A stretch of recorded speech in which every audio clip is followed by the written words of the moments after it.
Welcome to the Real Family Therapy Podcast. We got Dad in the building. We got Are You Serious in the building. How you fellas doing today? Doing good. We all right. Yeah, all right. I just So, saw y'all, so you know. yeah, you just left, man. It was really good to see you too. That And was great. see, you still got that whack jump shot. Um, never learned from all them times we went to the park. I was trying to tell you Going here, to really? shoot like Really? this, And how was I like shooting? this, like this. You just want to Word. listen. Word. We went to the gym. We went to the radio station Saturday night, Dad, and Aaron almost schooled What? Reggie. Come on now. He almost got You him. saw what we was doing. He was Come on. dribbling between his legs, and Aaron did a Yes. spin move on him. Yeah. Uh-huh. Yeah, Stop. it was kind of funny. It was kind of funny. Nah. No, but okay, but right after you left though, which is what we're gonna talk about today, and No, right before I left. What's yeah, that noise in the you was on background? a plane, but when you left, okay, it happened at like Somebody 1:47. watching Sanford and Son? What is this? The TV is loud. Oh, it just started kicking in. Yeah, I heard it too. Oh, okay. I Yeah, was like, no, okay. no, that ain't my TV. Okay, yeah, you left at like 2 o'clock, and or whenever you left at like 6 o'clock. No, we left at 4. But Dante Wright, 20 years old, was shot by the Brooklyn Park Police Department, Brooklyn Center or Brooklyn Park, one of them two. They're the same thing, really. By Officer Potter, and when you got on the airplane, he was still on the ground, which a lot of people aren't reporting, which is one of the main reasons why everybody's protesting right now, because he was still on the ground after he was shot, and the car accident 6 hours, 7 hours later. It was like 7 o'clock that night before they picked him up off the floor and put him in the ambulance and took him away. And people are protesting because he was killed by a white police officer. He was unarmed, attempting to flee, which means he wasn't imposing an immediate threat. There was no immediate physical threat posed. He was attempting to flee, so you can't hit somebody if you're running away from them, right? It's impossible to hit somebody while you're running away. Nobody got stretch arms.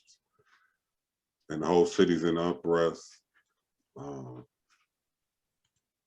There's been looting. It's been protesting. They're trying to now bring up his background, pro status quo, the famous character, of course, draw attention away from the fact that this lady shot him while he was sitting in his car, trying to get away from them. And there was another officer who was closer than her, who didn't feel the need to pull out a gun or a taser. She was the only one that had the gun out. Yeah. And there was another officer on the other side of the car that didn't pull his gun or taser. Yeah, she felt the need to pull her gun out. She had no reason even to be there. I mean, they already had the situation. She reached in between them. Yeah. And that's what made him run. Yeah. No, he ran when he found out he had a warrant. When they was arresting him. Yeah. So yeah, I saw the but I'm surveillance. saying, Did you see the video? You seen the video. As soon Yeah. as she grabbed him, that's when he started pulling away. Before that, he was kind of like already under control.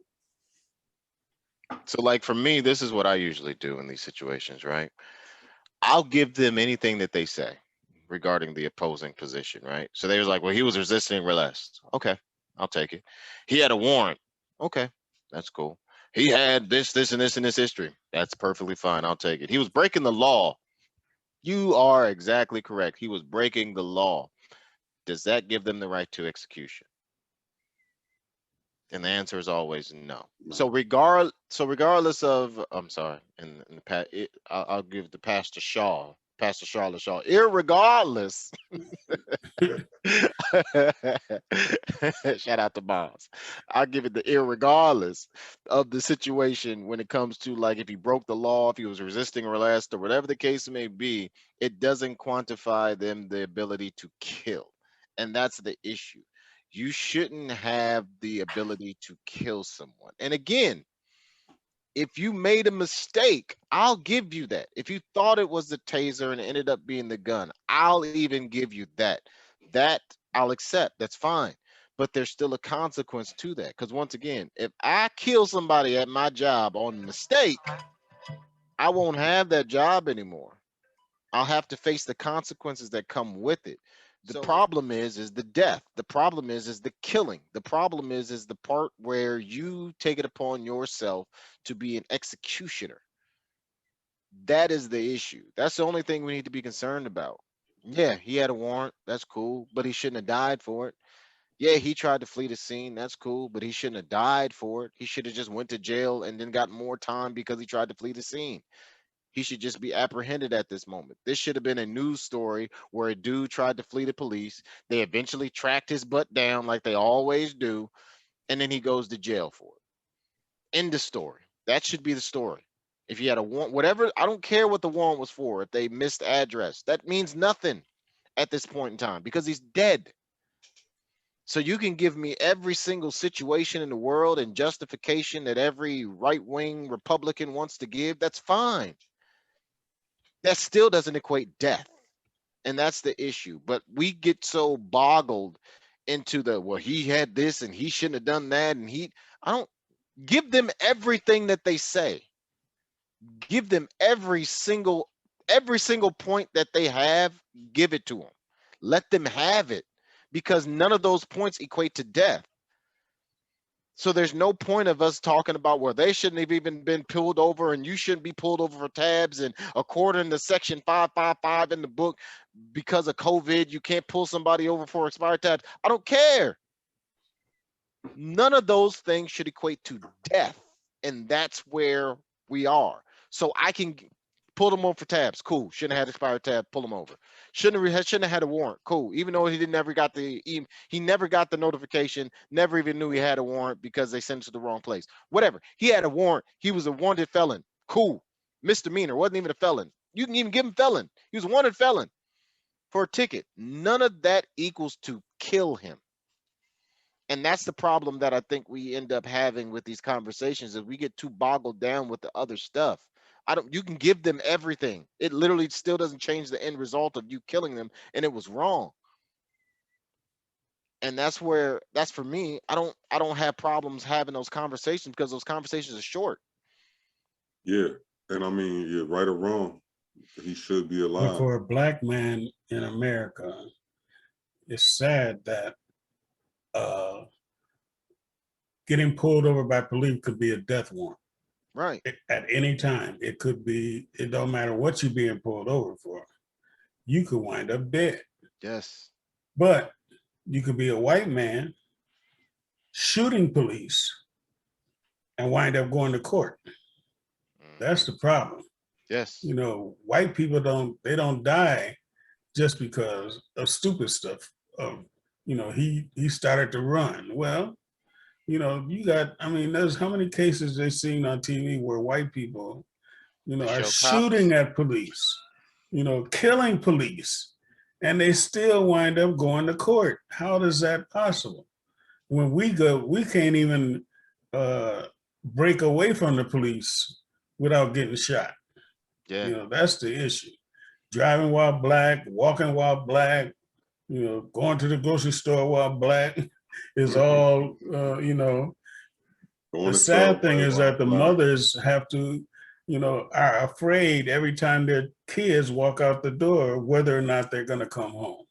You know, that's the really sad thing, you know, that they don't know. You know, you have to train them. And if you got a child that's, you know, that doesn't take everything, you know, then you're really worried because, you know, if the police pull them over, they're going to say something. And that say something could be their death warrant. And that's not the way it should be. That's not justice. None of that should be a death warrant. You know, they got they got judges, and they have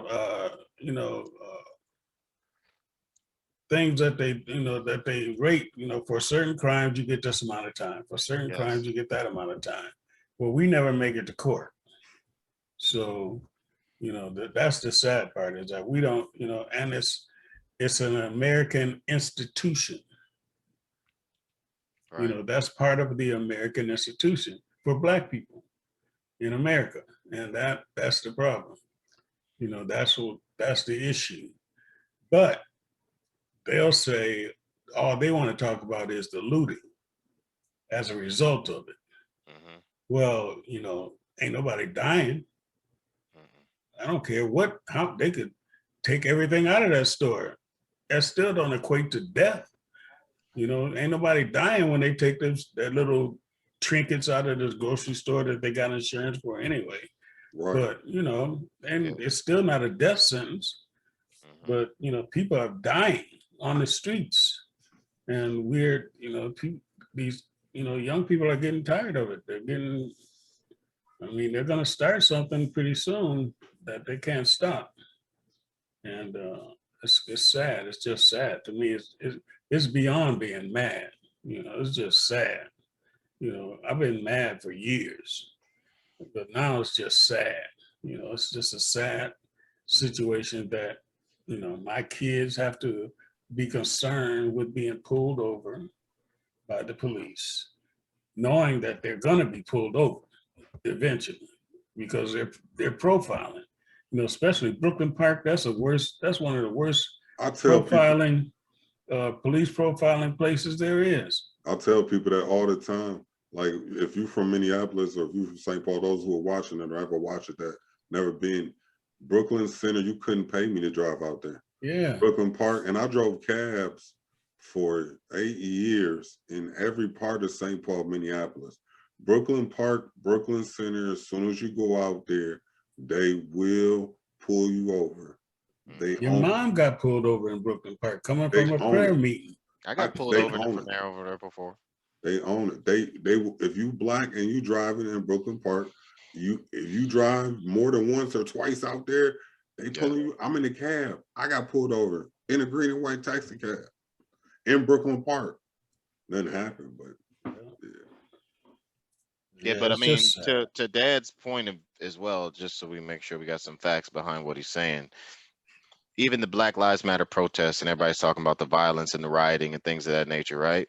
Only 97% of Black Lives Matter protests don't have any physical injuries, none of them, and 96% don't have any damage. So there's only 4% damage, and 3% of those cause any type of physical injury. And I mean like somebody getting punched. So only 3% of those Black Lives Matter protests resulted in physical damage. I mean, like actual injuries. And then only 4% actually in damage, like property damage. So they just like to say, well, they're violent, and no, they're not. Like, we can protest. It just tells you what's more important. They're more concerned about these companies' products than they are about the people that are dying on the streets. Right. They didn't bring out no National Guard because somebody got killed. They brought out the National Guard because they want to protect the stores. Right. So who's more important? That just tells you who's more important. What is more important in this society to the American people? It's that, property, is more important than a person's life. And then they talk about, abortion. They got all these abortion people that's protesting for abortions, but adults die too. Kids are dying after being born. You don't hear nothing about that. They're not making no laws about that. They're just trying to protect the kid, saying that, unborn children are innocent. Well, that boy that just got shot in that car was innocent. He did not deserve to be shot. I don't care what. I'll give you a better example. Let's take the president's dog. Bit 2 people already, right? Right? that dog, while biting somebody, let's say somebody shot that Oh, dog. Joe Biden's dog? Yeah. Okay. Their dog has bitten somebody twice now or something of that nature, right? Let's say there was a video of the dog biting somebody and then somebody shot that dog and killed it. Do you know how much outrage there'd be over that dog? There would be no question about they shouldn't have killed the dog and why would they kill the dog and it shouldn't have been shot. But then they'll justify this boy, 20-year-old kid. I'm gonna call this kid. He's 20 years old. You know, he panics and he tries to run away from the cop, knowing he ain't gonna get away. But he panics and he tries to get away because he saw it on some video game and they kill him. We have people debating, talking about, well, he shouldn't have ran away.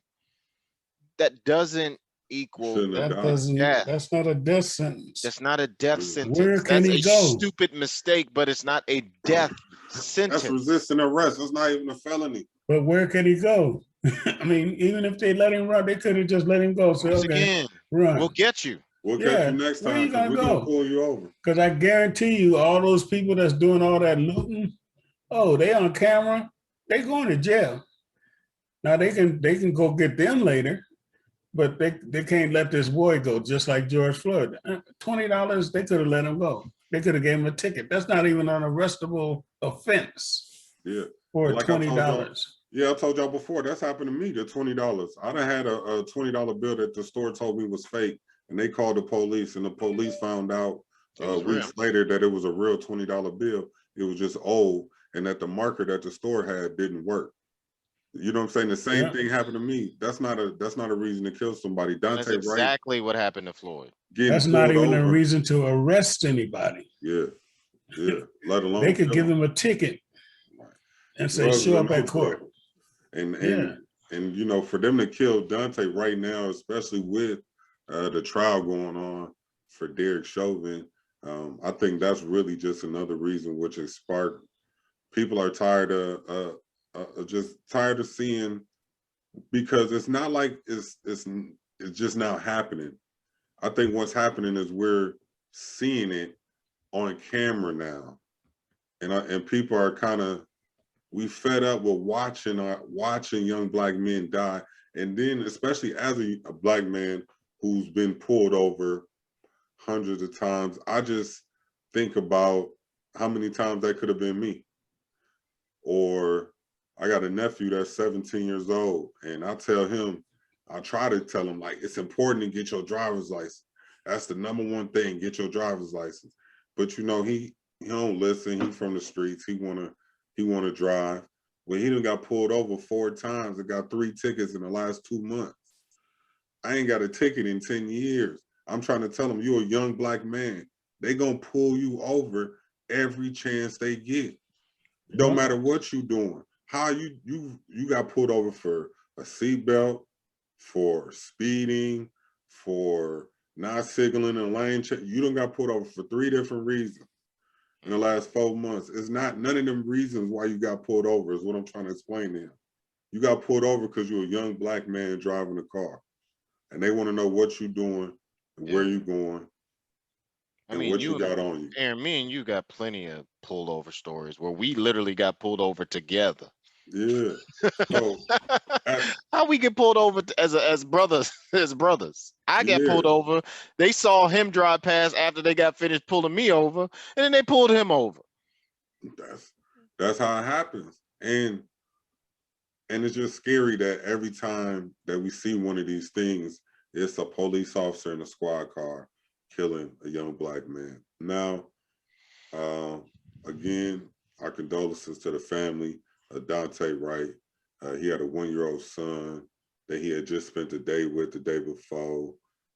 There was somebody in the car with him. I don't know who it was. Did anybody see who was in the car with his girlfriend? Was it his child's mom or is it just his girlfriend? I don't know if it's one and the same.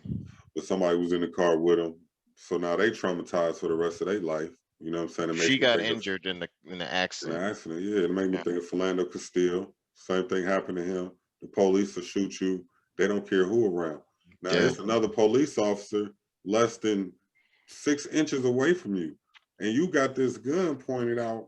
And then, you know, We And all that boy know, was little. if we don't know the story, her name is Officer Potter. She's been a police officer for 26 years. And she claims that she didn't know she had her gun out.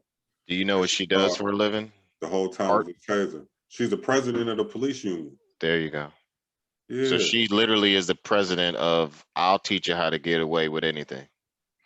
And the police union stick together. So she said taser, knowing that she had a gun in her hand. But again, I'll give you exactly what you said. Okay, you said it was a taser. It's still, it's still manslaughter. See, yeah, as a police officer, you can't afford accidents. How can you? Oh, sorry, that was an accident. No, accidents cause death. Yeah. When a police officer makes an accident, that's death.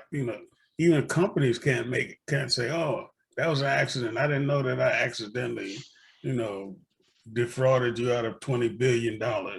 The man that works the man that works at the nuclear plant can't make too many mistakes. You can't say, "Oops, sorry, I forgot to close that valve." Now we got a nuclear holocaust. No one's going to be like, "Oh, it's okay, it's cool." Yeah, Don't even it worry was an about accident. We forgive you. No. You're gonna have to pay for that accident, and she's gonna. I think she's gonna pay. I don't think she's gonna go to jail. I don't think that. I just don't see that. In the wise words of Cat Williams, don't be sorry, be careful. Yeah. Because their police chief is already, making excuses for her. Oh, it was an accident. Yeah. But that's what I think makes it murder. Is you intentionally said taser, knowing you're looking at a pistol. You're armed to know the difference. Pistol don't look nothing like no taser. A bright yellow pistol don't weigh anything like a taser. A pistol weighs a whole lot 2 heavier pounds. Not to mention that you have to unlock your weapon. Your weapon is locked. It's armed. She had to take it off safety before she fired it. And there are 2 different types of safeties. On a gun is different than the safety on a taser. It's a whole different setting. So when she's been doing this for 20 years. 26 years. 26 years she's been a police officer. There's no excuse for that. That's why it's murder. I read a story. I'll give it to you. I read a story from Cheryl Thompson at NPR, and she said that since 2015, police officers have fatally shot at least 135 unarmed Black men in the last 6 years. 75% of those officers are white. Now, I thought 15 of those officers had more than 2 shootings. So out of the 135 unarmed Black men, 15 of the police officers that killed them have been involved in 2, 3, or more than 4 shootings, often ending in death, right? And there's another story on another officer that I wanted to get into. But when I read the statistic that 75% were white, I thought that all of the every Black man that's been unarmed has been killed by a white police officer, right? Or somebody that's not Black. And it's not true. So I found out that Black officers have killed unarmed Black men. It's only been 2 in the last 70 years, but it's happened, right? It was a Black officer that pulled over that soldier that was doing all that crazy talking to that to the soldier, the sergeant. Yeah, he didn't kill him though. No, but you know what I'm saying, like the one that was harassing. And if you, I mean, we've been talking about it since the 80s and the 90s. And Boys in the Hood, who was the cop that was messing with him? That Black cop. I mean, and once again, this comes from somebody whose friend for over 20 years is a police officer. And my other friend is in the Army. So I have a friend that's in the St. Paul Police Department currently, a St. Paul police officer. So I'm not just saying this stuff because I don't like cops. I don't like people, anybody that puts on a uniform. I'm trying to hold people accountable for what they do. That's it. Yeah, but I didn't know that. So when I realized that,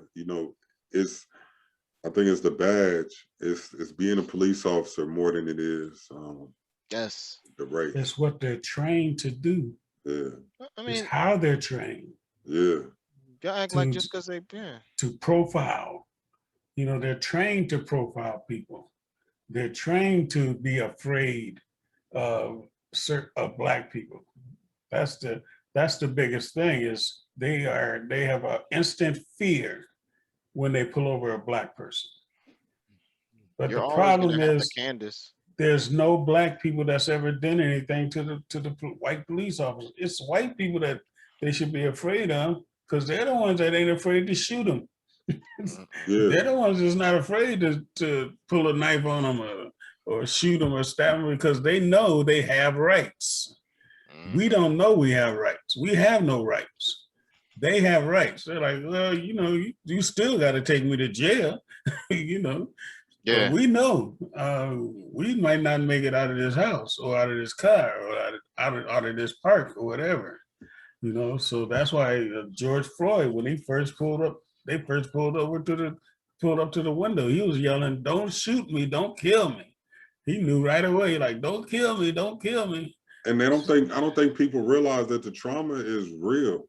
Yes. It's really real. Like as a Black Yes. man, you almost born with traumas that some people would be seeking therapy for the rest of their lives, and it's something inherent. Like seeing the police does something to you physically. I can almost guarantee right now, if either one of you two who don't commit crimes, don't do drugs, don't have anything illegal about you, walk outside and see a police officer, your body gonna tense up automatically.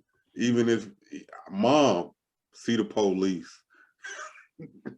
and get scared. Oh, she gonna point them out. There's Yeah. police over there. There's a Yeah. police right there. There's Now a police right the there. police pull And I'm her like, over, they gonna let her go. They ain't got nothing to do with, you know what I'm saying? She not doing nothing illegal. But it's just how we live. And I don't think people think that that's a factor in the reason why these young Black men run. That's Terrible. why I said it's just sad. It's sad. I mean, it's becoming sad and sadder and every day. They would call us paranoid. Yeah. They would say we are in paranoia. No, it's not paranoia. It's reality for us. But because it's not reality for them, they can't see it. There's no way that they can see it. Yeah. There's no way they can understand it, and there's no way they can empathize with it. And then you Because- have Black people that have that same situation. Well, I ain't never had no issues with the cops, and I ain't never did nothing wrong, and I ain't never had this and this. And then it hits them in the face, like Candace Owens. That's what I was saying. Candace Owens, prime example. Ain't no racism. Nothing's wrong with racism. There's no such thing. I got this white husband. I've never had any issues, and y'all Black people just making excuses. Fast forward. Hey, they being racist against me. Where are y'all at? No. You on your own, player. You got drafted. Welcome. Congratulations. You got drafted. They finally drafted you. Took a little bit longer than everybody else. So you can talk all that post-racial, we had Obama. I don't mean nothing. There was a scene in that movie, One Night in Florida. And Jim Brown was visiting a man at his house. And he was saying, "Oh, Jim Brown, I'm so glad you came to visit me. And we love you, and we've been watching you, and I've seen you coming up since you were a child. Oh, we love you. We do this, we do that." And he said, "Oh, wait a minute, I got to go and move this thing out of my house." And Jim Brown said, "Yeah, well, what is it? I can help you move." And he said, "Come on, Jim. We don't let Black people inside the house." You didn't say Black people. No, niggers. There So you we don't let niggers in the house. And Jim just looked at. I mean, that's this is prime time, Jim. Yeah, this is the famous Jim Brown running touchdowns. But to him, he's just you're fine out there on there, but don't come in my house because we don't let niggas in the house. I thought that was y'all should watch this movie that just came out. It's called Two Distant Strangers on Netflix. It's only it's less than 30 minutes. It's less than 30 minutes. I ain't watching shit. I've seen it. It's just a short film, short clip, and it's about this Black man. And I won't give you too much, but he's just trying to get home. And no matter what he does, it's the same day over and over again, and he's trying to make it home. So I suggest y'all watch it. It's about police brutality. It's about him and this cop.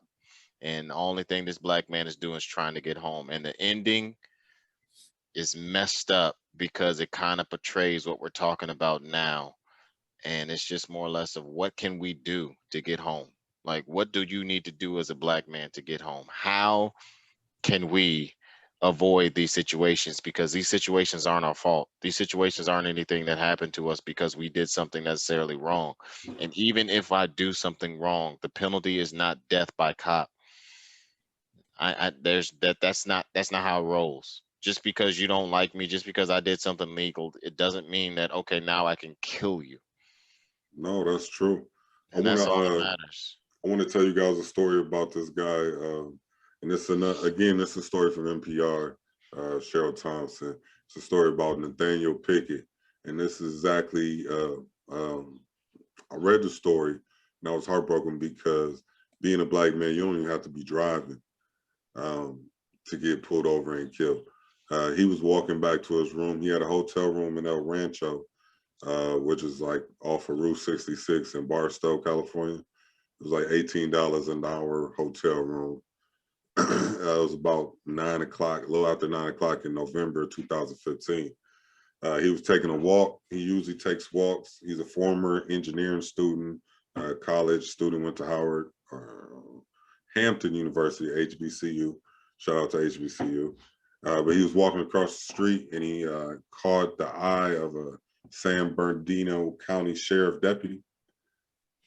When the deputy seen him, they turned around, bust a U-turn, pull into the motel parking lot, jump out the cruiser, and approach this man, Nathaniel, start asking him questions. So he started asking him his name and his birthday. Now, he was just walking. He wasn't doing anything. He didn't have no drugs. He had no liquor. He wasn't drunk. He didn't have any marijuana. He was just walking, taking a walk out of his hotel room after 9 o'clock. The police seen him, pulled up on him, demanded that he take everything out of his pockets. They accosted him at the hotel. There was no calls to the hotel. There was no, he didn't fit the suspect. He just simply looked at the police officer. And I tell people all the time that a police officer has actually told me that when they pulled me over, I asked the police officer, why'd you pull me over? If you were going this way on University and I'm going the other way, why you busted U-turn and pulled me over? He told me because you looked at me. And that was the reason why he pulled me over. So that's why they accosted Nathaniel Pickett. He got a little upset and started asking what was the problem.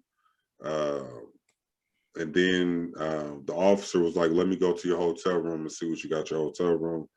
And Pickett was like, no, what are you talking about? Why are you trying to go to my hotel room? What's going on? So the officer tried to grab him and said, you're under arrest. Now, legally, he wasn't under arrest because he didn't do anything.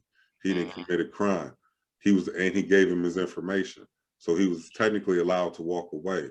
But because the police officer just kept messing with him, he tried to arrest him. So he was like, I'm finna just go to my room. He walked away with his hands up and said, listen, I'm not no problem. I'm going to my hotel room. I got my hands up. When he walked away, the police ran up on him, jumped on him, said he was resisting arrest, turned him around.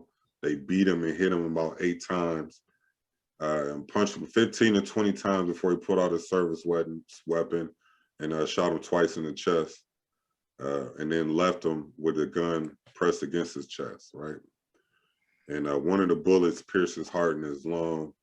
And Officer Woods, who was on the force for 2 years at the time, he'd just been on the streets for a couple months. So he'd been in the police force, but he hadn't been there long.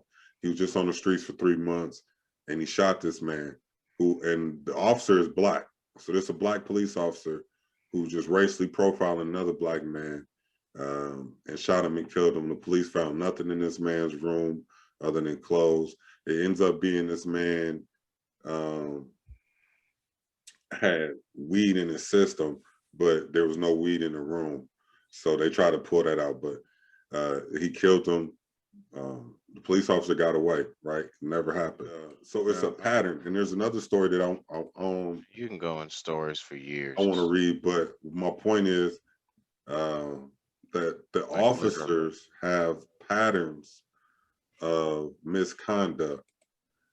usually in these cases. So if we take time and go into Officer Potter's files, we'll probably find cases of misconduct where she should have already been fired and never was.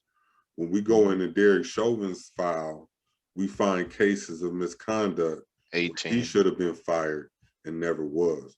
So when we say the training of these police officers, literally, It's not the there's training. stories of officers that I can read to you, and I'll post a link when I post this on YouTube. There's an officer that was on the force for 4 hours before he killed his first person. He killed a black man after being on the force and on the streets for his very first 4 hours. He killed a black man that was unarmed, thought he feared for his life. He was reaching in his waistband. It's He so that never got I charged just with a want to crime. say something though. It's and I know Dad's probably going to say the same thing, but it's not the training. We got to stop saying it's the training. It's the training. It's the training. It's the training. It's not the training. It will never be the training. There's the same amount of cases that you just tried to read off to us. There's the same amount of cases where police officers were easily able to de-escalate and give murderers Burger King on the way home. So it's not the training. No, It so is that's what I'm saying. It's not yeah. the training. It's the Mm. officers. Yeah, And the officers, if you look into their background, they have patterns it's of the this behavior. So we implementation can't of say, racism towards yeah, people and the I'm sorry, the way that they view us as black people in general, the way that we Yeah. are intimidated. You want to know what's real? You want to know what honestly is the scariest thing for me is Prince Patrick. That is the most thing that I'm afraid of is Prince Patrick. And the reason why is because Prince Patrick is autistic, but he is so big. And he is only 7 years old, correct? yeah. But he looks like what, 13, You look like 14? 13 years old, yeah. Like he wears the same pant size as I do. So I am always, so just so you know, I'm always praying for him. Every time he goes to school, every time he leaves the house, every time he goes outside to play. Yeah. Because to these officers, Prince Patrick, a Big 7-year-old kid that has nonverbal autism, is considered a lethal threat to white people, right? So for them, Uh-huh. he can't defend himself. He can't explain his situation to them. He can't tell them what's going on. So for me, it's the perception of black people. We are always seen older than what we are. We are always seen more physically threatening than Yeah. what we are. And as black people, we always have to disarm ourselves when it comes to being around white people. When I'm in certain areas, I have to disarm my physical appearance to make them feel comfortable. I'm tired. I'm tired of it. But the only way, I can't be too tired to not be able to come home. I got people who love me. So for me, I can't just be like, man, I don't feel like doing this crap. I don't feel like taking my hands out my pocket the entire time I'm in the store. I'm cold. You know what I'm trying to Keeping say? a I don't feel smile on your face. I You have gotta to keep a smile. not just a smile, a goofy smile. Yeah. Hey, how you Hey, doing? I'm not a threat to you. I'm not gonna Yeah. rob you. I'm not gonna rape you. I'm good. Yeah. I watch Friends. Like I have to say things out loud to make white people comfortable. I'm tired of it. I'm to the point now where I could care less. I don't care if you're comfortable or not. My life isn't based off of making white people feel comfortable. And I try to make sure I do as much of not making you comfortable as possible. I will go to the office when we're in the office and wear a do-rag at work. You want to know why? Because my productivity at my job is not based off of me having waves or not. You see what I'm saying? Like, I'm not here to make you feel comfortable. If my existence is a problem for you, then that's your problem. And you need to figure out what is wrong with your life that makes my existence that much of an issue for you. And like, there is no such thing as he made me feel like I was in a threat for my life, because that's false. No, he didn't. He was just black. And you just have this idea. Once again, there has never since slavery has there ever been a situation where all the black people tried to get together and kill the white people for what they actually did. Not the thought, not the perception, not the system, But what actually white people did, the mass death and incarceration of black people in slavery and in jail, there's never been a situation where all these black people just got together and been like, you know what, we're going to kill every white person we see. And you know what's messed up? It would be justified, especially right after slavery. It would have been justified. It would be something that you could actually quantumly put together and be like, you know what, that makes sense. This man made this man have sex with his mother to breed a bigger baby. So yes, there's a reason why he wanted to kill them. True. They just chopped his sister's foot off. Yes, there's a reason why they wanted to kill them. They just enslaved this entire person's family for over 200 years. And now they're making money. And on top of that, the slave owners got reparations after you got released from slavery. So they got money, they got paid monthly from the government after slavery because they lost their slaves. So once again, there are plenty of situations in which we could, but unfortunately, white people, fortunately for you, we're not you. Fortunately for you, we're not you. And your biggest fear is that the biggest fear for white, the biggest fear for white people is we're going to do to them what they would have done to us. That is the biggest fear for white people. One day we're going to wake up and realize we need to start acting like them. And the day we start acting like them is the day that their lives start to decrease. No, I think about that's that. not going to happen because we're better than that. That's not going to happen, right? But I think about what you said with Prince, and that's true. Like, he can't, you know, if he walking down the street, the police run up on him.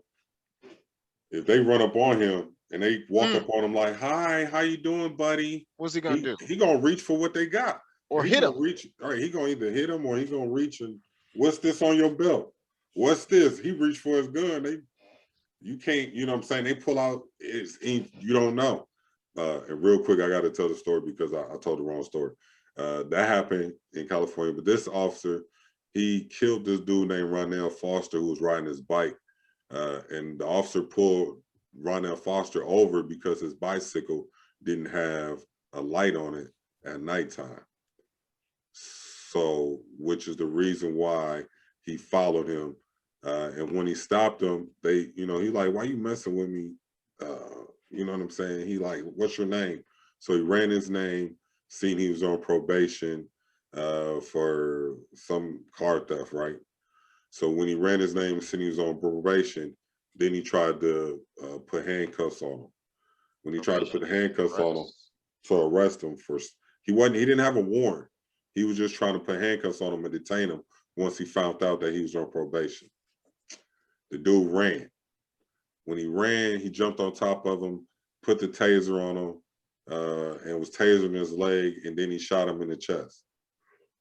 And then a year later, he shot the rapper Willie McCoy.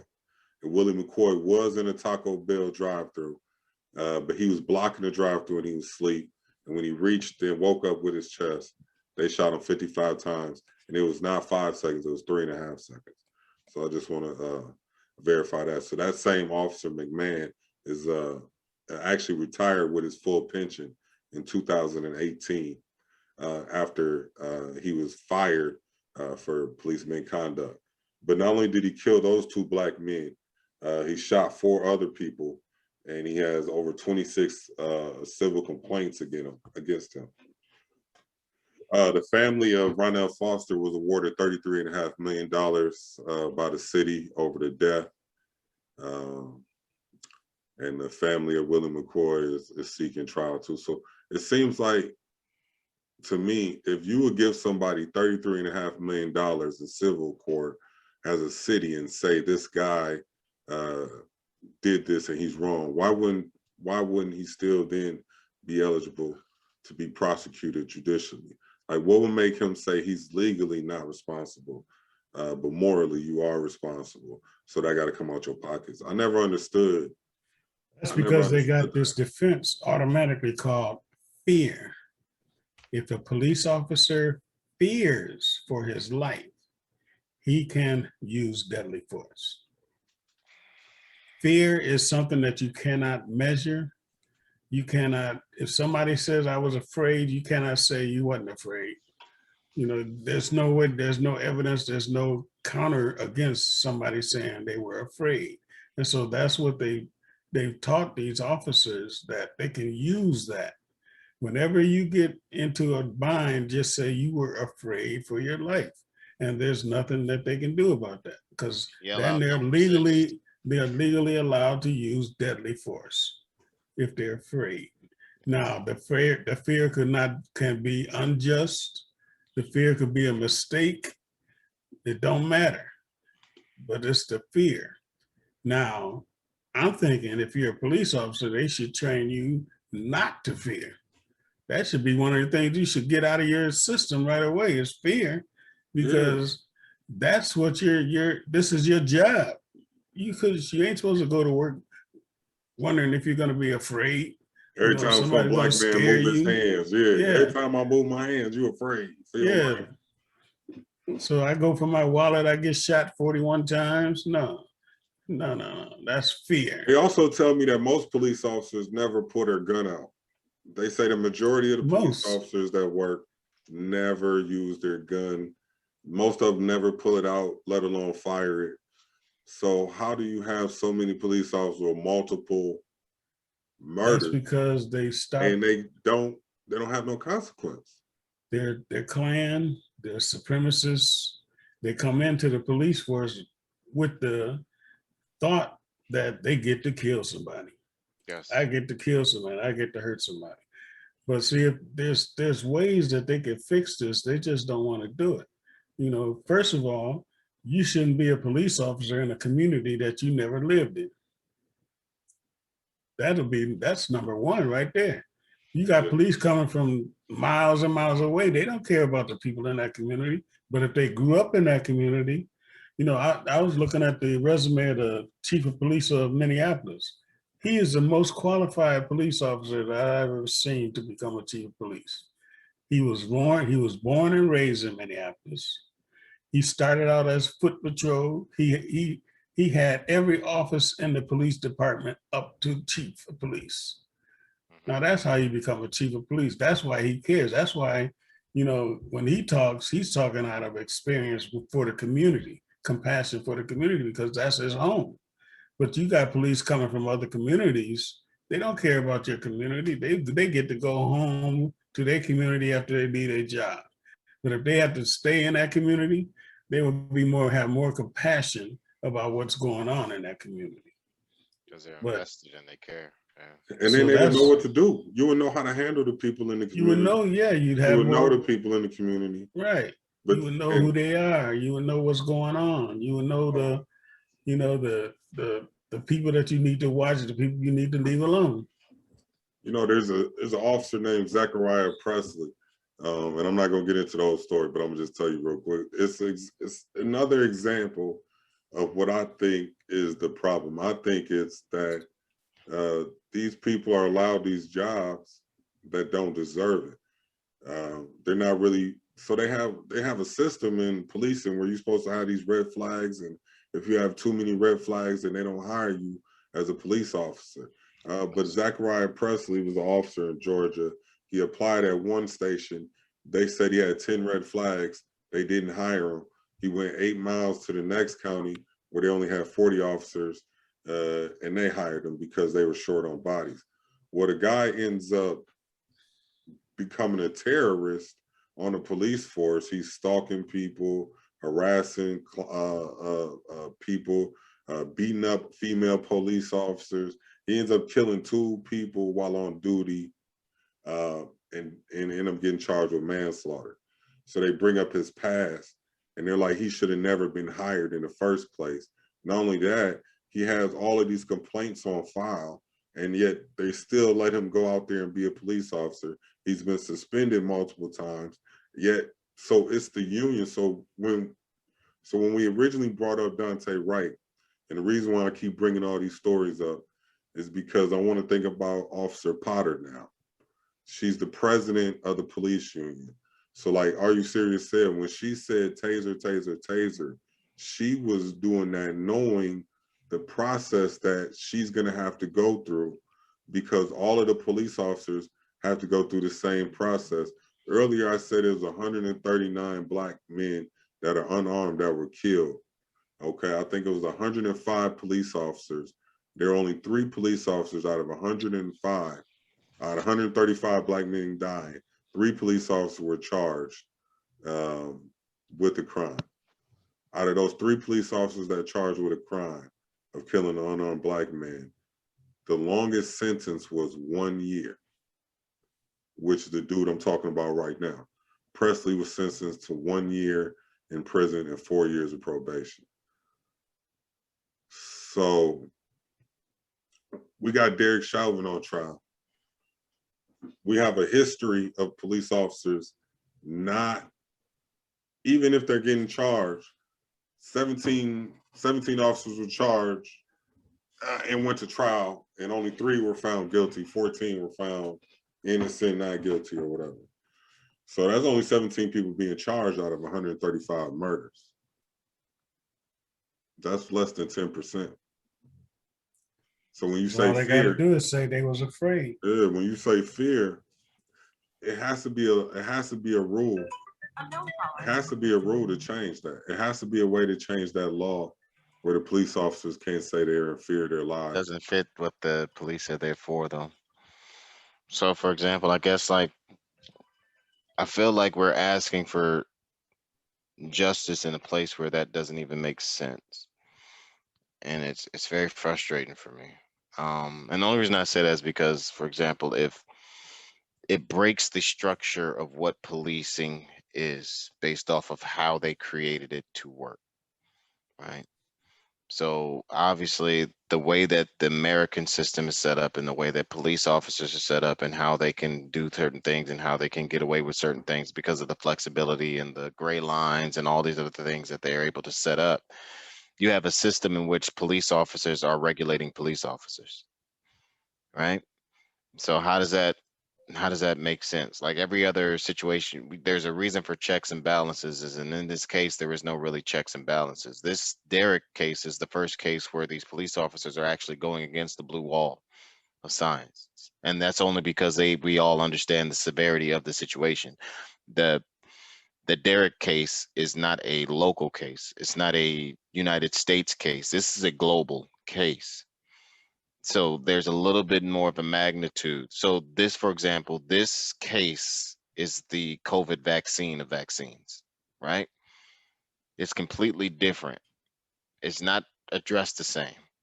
So even though we have all these other vaccines that have come and gone that have been detrimental and all this other stuff, and then we can't apply that to the same situation with the Derek case because this case it's global. The Rodney King case wasn't global, right? It was still America's case. It was America's issue. This Derek case is no longer America's case when you have people in every country, all these different countries protesting, saying George Floyd, right? So for this situation, it doesn't apply. This Derek case, this Derek case doesn't apply to everything that we've ever experienced, right? It just doesn't. You've never seen cops, all the cops, every cop going back and saying, no, the cop was wrong. No, he didn't do what he was supposed to do. No, he wasn't doing the right thing. Every single person that's testifying is saying the same thing. We've never in history had that situation, not in the Rodney King case, not in any of these cases that we've ever seen. None of these people have ever been like, no, he's wrong. Every single one. They know the severity and the impact that it will have on the world. There'll be riots in different countries if Derek is in charge.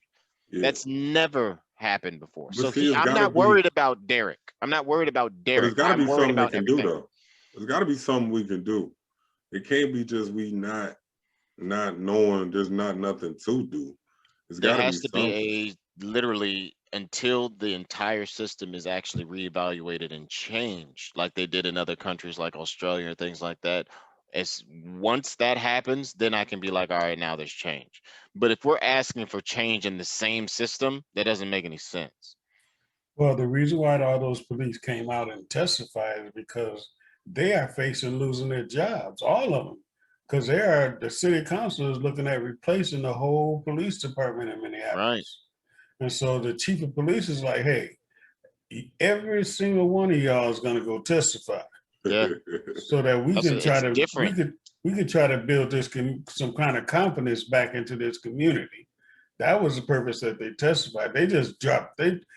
Chauvin just got thrown up under the bus in this case. They're like, we're gonna sacrifice him for the sake of all the rest of us and for this community because it's volatile. It's very volatile right now. You know, But that's it's why not going to be the same as this that just happened now, though, against Dante. You're not going to see the same thing. No. And that's what I'm trying to make sure we're clear on. You're not going to see the same thing. No. Yeah, no, I see that. Because they've already started justifying her shots. Right. They've already started saying, oh, accident. Well, so white people, they're going to agree with, oh, accident? Oh, yeah, that was an accident. Well, it was still murder. I don't care if it was an accident or not. If I accidentally shoot somebody, I'm going to jail. Definitely. That little kid in Florida that accidentally killed his friend doing wrestling moves, he got convicted. Wrestling moves. Yeah. So, you know, there's no such thing as an accident. You know, there's no, that word really doesn't exist in reality because there's a reason why everything happens that you could have avoided if you'd have done something else. That accident could have been avoided if she'd have double checked what she was shooting before she pulled the trigger. So, and I think the way, if you look at her body camera, you can see she's reaching in between two police with her gun and shot him. Almost was touching him with the gun. Literally. Shot him. Literally. So, you know, she knew what she was doing. She couldn't look at that gun and see. She's looking at it. She knew what she was doing. And the other police were looking like, oh man, what the heck did she just do?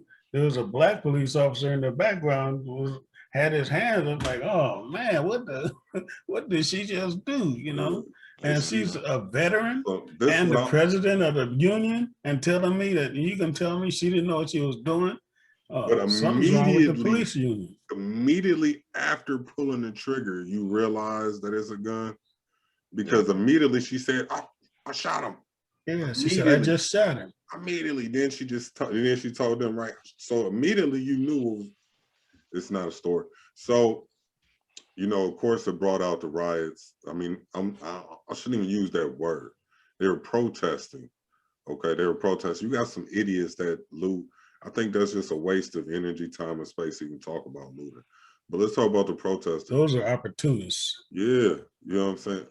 I know some personally. I know some. It don't make sense. I mean, they had cars driving. They said cars were coming from everywhere. People driving up and they're fools because the license plates is on camera. I know, so they know they're going to jail. So I'm not familiar, but where were they actually? And I'm pretty sure the viewers, everybody doesn't know. So where were they actually looting at for y'all? Brooklyn Center, the Crystal. Yeah, but where? Crystal Mall. Is it the Crystal Mall? It's some kind of little strip mall. There's a strip mall in Brooklyn. Why that strip mall? Because that's nearby where the shot was fired. Where he was shot. It was just the closest place. I know Crystal Mall. I'm just making sure. Yeah, okay. Closest place to steal, which is stupid. Looting is stupid. So when this all went down, I was at the gym with Aaron, and when we left the gym, we seen like 6 police cars in front of Target, and where the gym is at is right next to a Target. But I didn't put 2 and 2 together because I didn't know they was rioting. I didn't know they was, you know what I'm saying? I didn't know they was protesting. So we just see the cop cars by Target. I'm like, wow, these police at Target, what they doing? You know what I'm saying? But we went about our business. And when we get home, Trish was in the kitchen watching the news, looking at the protesters, and I put 2 to 2 together. So I'm like, the first thing they do is go protect Target. Yeah. Because these protesters seem to keep targeting targets. And I don't know why, but the police, it was 6 police deep in front of Target. Yeah, that's what I'm saying. They care more about the property and they care more about the businesses than they care about the people. So while they were rioting, they were shooting rubber bullets at people. Right, last night, while the protesters, why do I keep saying that? So while they were protesting last night, the police were shooting rubber bullets at the protesters. They arrested 40 people. Yeah, they arrested 40 people. They were pushing them. They formed a line. We watched it all live on TV. They had gas cannoners. The protesters responded with fireworks. So somebody had a whole bunch of fireworks and they were shooting fireworks back over the police heads while the police were hitting them with the rubber bullets. But what I found interesting was at the exact moment that the police were shooting protesters with rubber bullets, the city council in Brooklyn Center, the city council voted that police officers are no longer allowed to use rubber bullets in riot gear or riot training. So I thought that was really a big move for the city council. And I never understood how you take people that's protesting and shoot them with rubber bullets. And Because they were afraid. They can use that fear thing. They protesting the police shooting them. They're afraid. The police say they're afraid. The chief of police set up the scenario in the press conference. He said, they are throwing cans at us. They are throwing bricks at my people. That's why we're out there protecting them. So that's why we got to protect them. So they already set up this scenario of fear as a defense for what they can do. And that fear thing is going to do it. If I was standing outside butt naked and somebody threw a can of Sprite at me, it wouldn't hurt, let alone being in full riot gear. Full riot gear. Which was strange to me. He said it was a frozen can of pop. What protesters are out there carrying around frozen cans of pop? But he got a freezer with him. Yeah. How long did he have that can? He must have ran straight out the house with a frozen can of pop. All right, throw it at the police. He said, yeah, they hit him with a frozen can of soda and a brick.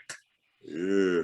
I just feel like we just keep having the same conversations, and it's just trash, man. Like we're sitting, like, I guess it's like preaching to the choir. Like, we all know what's going on, and it's like, it's just self-defeating, man. Like, I'm gonna be real with you, man. I'm honest with you, man. I just don't. It's once again, we didn't have to worry about rubber bullets at the Capitol, right? We all know why. Like, we all know why. This isn't. We don't have, like, that's why I said, like, we can make these conversations short. We don't got to go through the examples. We all know. We all know. Both sides, left and the right, middle, up, down, whatever political thing you want to say, people, black righteousness. We all know the truth. Like, if it's a white protest, when you got them white tiki torches, wasn't no bullets, wasn't no things. Them people was talking about taking over the country. They were literally talking about taking over the country. Those are the words that they're preaching in those marches. Those are the words that they're preaching in those protests. And they were chasing the police. The police was running. And they don't, but so that's what I'm trying to say. It's not about, it's not real fear. It's literally about keeping and maintaining the system in which we live in. It has nothing to do with fear. It has nothing to do with they're afraid. They're not afraid of us killing them. They're afraid of us changing what they're comfortable in. They're afraid of us changing the system that we're in. They're not afraid of us physically. We're not threatening to the point where they don't think they can kill us, because obviously it's easy to kill us. It's not about that. They just don't want us messing up the system that they're in. They like how they like it. Those baby boomers, the people that were protesting, the people that killed Martin Luther King, they ain't dead. They're not dead. They didn't vanish into the abyss. Chiefs. They're now in those higher they're now in the highest ranks. They're in those higher ranking positions, and they're teaching the lower people to follow suit so you can get that higher ranking position. It's about maintaining what it is. It has nothing to do with the actual individuals themselves or the acts. It's about maintaining the power and the positions that they're in, which really don't make any sense when you think about it. Like, we just create these constructs of balance, and we create these constructs of government. Like, what is it really? Like, we just create these things in our head and we just go along with it. So they just want to keep that same mentality. That's it. It has nothing to do with you're afraid because he did this and he did that. The police don't need any fear more is training. Just their excuse that they have that they can use. Right. They can use that because you cannot quantify it. You cannot justify it. You can't do anything with it. And see, Trump set up all of this in the beginning when he said, we're going to make America great again. When was America ever great for black people? Never. Never been great for black people. For whites, maybe in the 40s. When was it great for white people? When they had their foot on the neck of every black person. It's great for white people now. I don't know why they act like it's not great for them every single. Yeah. It's never been that great. What are you talking about? It's always great for white people. Y'all ain't But it was oppressed. great when they knew if there was 4 black people going for a job and one white person walked in and that white person looked around and seen they were all black, he knew he had that job. That's That's when it still was the great. case. That's That is when it was still great. what's going on. You know, before they had any kind of black anything, you know, when black people were slaves, when black people were Jim Crow, that's when it was great for them.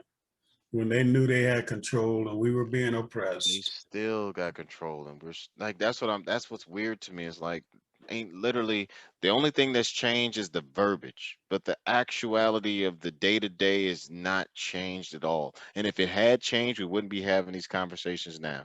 If it did change, we wouldn't be saying can't breathe. If it did change, if things were different, if we have evolved so much, we wouldn't literally be having the same. James Baldwin wouldn't be saying the same exact things in our head and resonating now. We would be like, man, I don't even know what he's talking about. I can't even fathom that type of lifestyle. I can't imagine what it was like to be treated like that by police. I can't imagine like that. We don't have that situation where we can't imagine. They just let they just don't beat us off jump for hanging out with white folks, but they'll beat us later. That's it. It's just delayed. There's a facade as which we can look like it that we're all cool, but it's not. Like once again, every single Halloween we're gonna have somebody do blackface. Every single time we do this, there's always gonna be like I don't understand why we keep like these white folks, whoever these magical creatures are, keep acting like it's something different. Like they've lost something. You ain't lost nothing. Ain't nothing changed. We got a little bit of more. We got a little bit more of what we got now. Still great to be white in America. Ain't nothing changed. You are not seen as an enemy. And I am that seen is as a that is threat. that is the only thing they're afraid of, losing that. You It's know, just losing weird. the greatness of being a white in America. And the way that they're going to lose that is if when they become the minority. And even then, you know, they've been the minority in times that they still. I mean, they were the minority in South Africa. I still never could understand that. And I'm like, we got 4 billion black people in here, and you got these 25 white folks walking around controlling everything. Ain't no Yeah. difference in If slavery. I There had was to one have that slave master, but 500 slaves at each plantation. What? Yeah. Ain't I no had to have that difference. conversation with Aaron, and we didn't get into it because I really didn't know how to have that conversation because he wanted to know where black people come from, and I had to tell him like we don't know where we come from. We You come know, from Africa. yeah, but he like where? Because Africa a continent, and I'm like right, exactly, The son. Garden of Eden. We don't know where we come from. He like because you know he goes to a Spanish emergency school, right? So his friends going back to Mexico, his best friend, Josue, who he's been best friends with since he was like in the first grade, now they in the 5th grade. But this year his friend went back to Mexico because that's where his family from. And next year his best friend, his other best friend, he leaving at the end of this school year, moving back to Mexico. So all of his best friends is moving back to Mexico. And that's where they from. And that's where they grandma and their grandma and their grandma, you know what I'm saying? And I'm like, well, our beginning is from slavery. Black people are we don't know we don't know where we from. Nigeria. You don't know if you from Well, I think I know Ghana. we're from Nigeria. My great grandfather was from Nigeria. Oh Lord. So he never was a slave. He came from Nigeria. Your But he great didn't. grandfather. Yeah. Nigeria, really? Yeah. I gotta start doing some check fraud. Dang it. Yeah. Nigeria. Hey, you know that's where all the black people live in Brooklyn Center. It's Nigerians. They're all black people. See, that's why I had a whole bunch of Nigerian crew. Shout out to Nigerians, man. But boy, oh boy. Yeah, okay. But yeah, and then you know, and then if you look even into the country, even into the history of some of the countries in Africa, they're not that old. You know, you got countries in Africa that are younger than you. That like you have a whole country. I think it's like Ghana or something. Liberia. Yeah, like it's only 50 years old. Like they young. Like the countries itself ain't gonna be formed. the legal country. What white people categorize as Liberia is 50 years old. Them brothers been there doing their thing and been trying to do their thing without white people colonizing. Excuse me, colonizing. Goodness gracious, them people for so long. So that's the issue. Is like we base our history based off of what white people tell when we started something. I'm not going by that crap. Y'all can say what you want. They ain't got nothing to do with me. They trying to paint, they trying to say that the what is it? The Egyptians. They keep trying to they're trying to redo pictures, and I'm pretty sure you'll have some type of clip or edit, but they're trying to take the pictures of the Egyptians and they're trying to change it to show them as being white and then everybody else being black, like the Nubians being black, but they're altering the pictures to show the color difference, saying, oh, see, no, back in Egypt, if you look at the hieroglyphics, they were white, but people are literally altering the pictures and they're altering the colors of people, trying to say that what they are and what they aren't. So you can't go by these people, man. You got to look, you got to double, but triple check everything. you can't live somewhere where it's 100 degrees every day. Sun blaring down on you and you're going to be white? I don't think so. Yeah, I'm trying to think of one tropical country or one tropical thing that's native to white people, and you can't. Not even Australia. That was black people lived in Australia, Aborigines. You got to go north. Yeah, they wasn't in around no nice weather. That's why they took over. They were tired of being cold. It don't matter. Ain't matter. They were tired of this. Like, hold on, wait. These black people got gold and it's 75 degrees. Oh yeah. Where the gun at? Where the gun at? But yeah, I just had to have the conversation with Aaron about where we're from, and I couldn't even have the conversation because truly we don't. That's the tragedy of being an African American. You know we what? were stripped of our original heritage. They asked me like, "What's African American mean?" I'm like, "We from Africa, but we don't know where in Africa. We just know we from Africa." And then some people don't believe we from Africa. Did you ever see the movie Roots? Yeah. You saw it? I seen Roots. I mean, Aaron, did he see it? He ain't never seen it. Yeah, Sean, let him see that. That'll give him an idea where we came from. I didn't even think about that. I don't know if we're exposed to that trauma, but yeah. Roots, that's the first time a lot of black people figured out where they came from or how we came up to be. Mm-hmm. We were brought here as slaves. Yeah, we'll never know real history because history is written by the victors. So sometimes it's hard. History is his story. Yes. I'm gonna do one of these ancestry DNA tests. Oh, you got right. I was gonna do it too. I'm gonna do it too. I don't even know who my daddy is, so I need to do something. I don't know where I came for real gonna order it right now as we're speaking. So oh, you finna get an ancestry DNA? As we're talking right now, I'm filling it out because how accurate are those things? I don't know. We'll see. It's expensive though. They're pretty accurate DNA. So what it's as accurate as how much DNA they've collected. So it depends on which system you use. They have to have a large base of all the countries of DNA to be able to be any good. Nigeria, huh? That's where you think we from? Lord. I can see it a little bit. So which one do you think I should do? The Ancestry.com? Ancestry.com, I think they got the biggest database. All right, that's what I'm doing. I was kind of hoping we was Eritrean a little bit. Who? Eritrean. Eritrean, what is that? See, Africa. It's a country in Africa. Oh.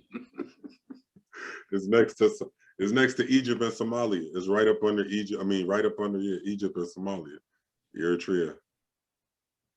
They got the most beautiful. Well, we came from the border, from the East Coast. I mean, the West Coast. The coastal countries. They didn't go too deep into the country to get those slaves. They were picking them right off the coastlines. It is officially on the way. Oh, your Ancestry.com? Look, okay, what you think these people look like? They look Nigerian? I don't know. I don't know no Nigerians. Hey, we was I wondering know a lot. who the dude is on the far right in the white shirt. All right. That's Marvin. Marvin, okay. Marvin. And that's Pam. Yep. And then that's Conway and Grammy. Okay. Who missing from this picture?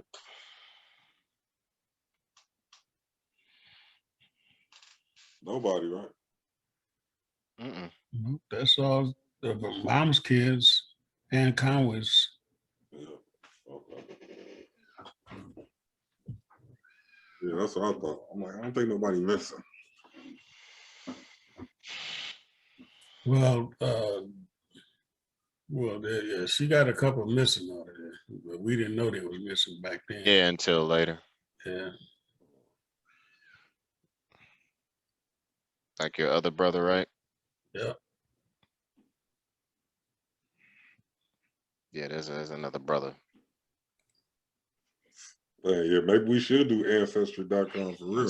It's already on its way. Yeah, we need to find out who's in I our will. That will be an episode. We can just go through the my DNA and we can see what's crack-a-lacking, where we from. So Okay. I got it. I sent it on its way. We'll do from there. Well, it's been Real Family Therapy Podcast. DJ00G. DJ00G, we got Are You Serious? We got Dad in the building. It's been the Real Family Therapy Podcast. Really, we're just talking about, what's going on, which is what's most important, which is the lives of Black men, coming from Black men. My life is very important. And, I just, we're pretty much come to the conclusion that it's a sad situation and that in the hands of law enforcement, our lives are not as important as,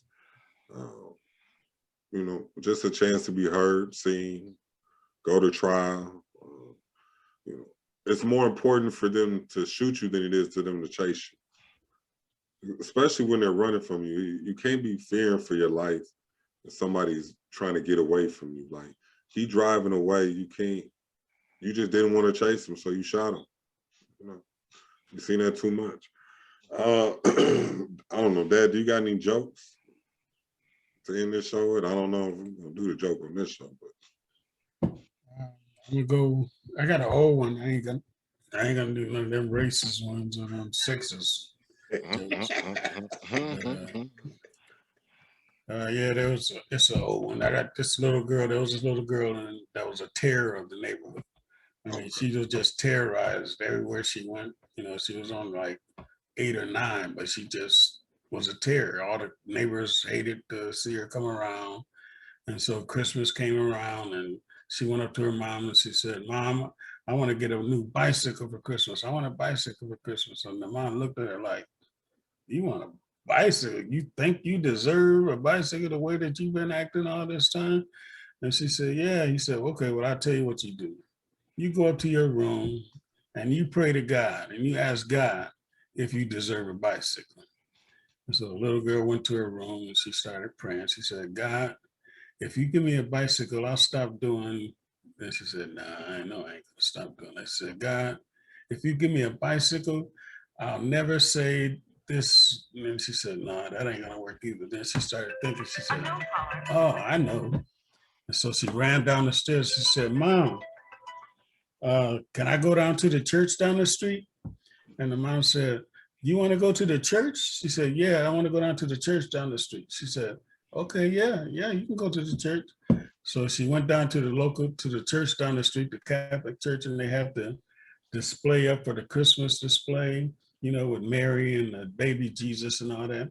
And she went down to the display and she picked up the baby Jesus and stuffed it in her shirt and ran out the church with the baby Jesus in her shirt. And then she ran up to her room and she said, "Okay, now God, if you ever want to see your son again, I better get me a bicycle for Christmas."